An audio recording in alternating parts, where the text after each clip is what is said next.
এই যে কে এনেছে আজকে বৃষ্টির মধ্যে এই যে চা খাওয়া হচ্ছে এর কোনো তুলনা হয় না।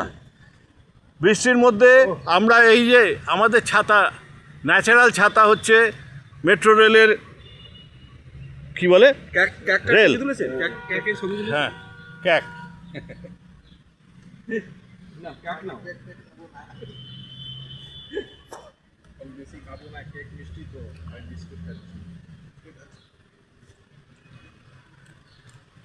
ও কেক আছে আবার বিস্কুট আছে। এক কাজ করি, একটা কেকের অর্ধেক আপনি অর্ধেক আমি। বাবুদা কিছু বলুন। ও আজকে বর্ষবিঘ্নিত সকাল, তাতে কি হয়েছে? অমরত্বের সন্ধানের সদস্যরা তার বাড়িতে বসে থাকতে পারে না, তাদের যথারীতি ব্যায়াম করতে আসাটা এটা তাদের কর্তব্য বলে মনে করে, তাই তারা ঝড় হোক বৃষ্টি হোক সব মাথায় নিয়ে তারা এখানে ব্যায়াম করতে চলে এসেছে। তাছাড়া আজকে ওজন করার দিন, তারপরে ওজন করবে বলেছে। আজকে আমরা প্রায় 8 জন উপস্থিত হয়েছিলাম। তো অমরদার নাতির ডাক আসার জন্য অমরদা আগে চলে গেছে, আমরা এখন 7 জন আসছি।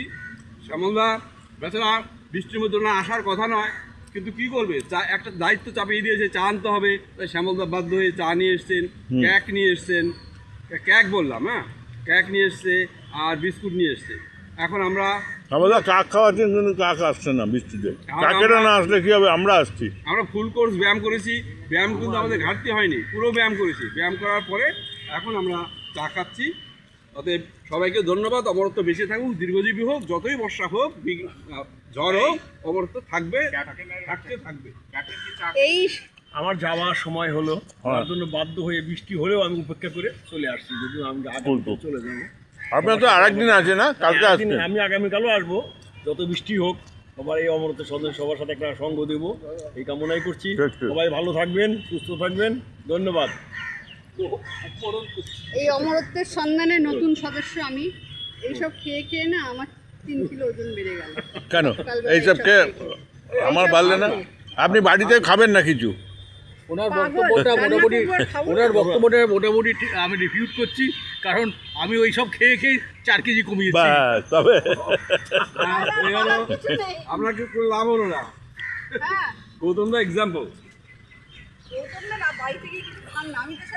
শ্যামলদা আজকে বাড়িতে এসে বেরোতেই পারছিল না, আমি সেকেন্ড পিস নিলাম।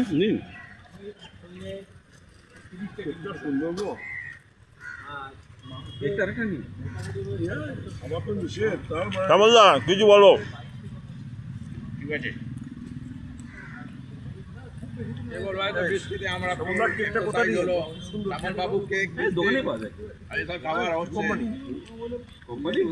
আম খেয়ে খেয়ে ওট পড়ে গেছে, আমাদের এখানে পাওয়া যায়। ঠিক আছে, আমি আর কিছু বললাম না। বলুন আপনি বলুন। আজকে কিছুক্ষণ আসার পরে আমি আজকে মানে কিছুক্ষণ বেরিয়েই দেখি যে ছাতা নিয়ে নিই, তারপরে গুরু গুরু করে বৃষ্টি আরম্ভ হয়ে গেল। কী করে যাব, খুব চিন্তা।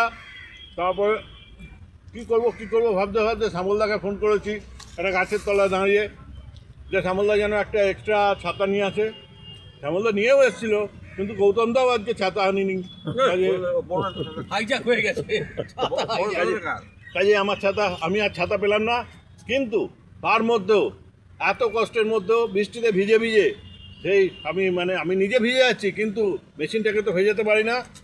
ওয়েইং মেশিন রয়েছে সঙ্গে, সেটাকে তো ভেজাতে পারি না, ওটা ইলেকট্রনিক্স জিনিস, একটু জল পড়লেই নষ্ট হয়ে যাওয়া পারে। তাই জন্য একটা পকেটে একটা প্লাস্টিক ছিল, সেইটা দিয়ে কোনো রকমে ঢেকে কোনো রকমে আসলাম। না ওজন তো এখানে কোনো রকমে আসলাম। যাই হোক, আমি তো ভাবছিলাম এত বৃষ্টি হচ্ছে, এর মধ্যে হয়তো আমাদের কেউই আসবে না, আমরাই 3 জন। কিন্তু আমাদের যে টিম সেটা এত ডেডিকেটেড, এই বৃষ্টির মধ্যে যে এসছে, সবাইকে সত্যি থ্যাংক ইউ এভরিবডি। রাখলাম।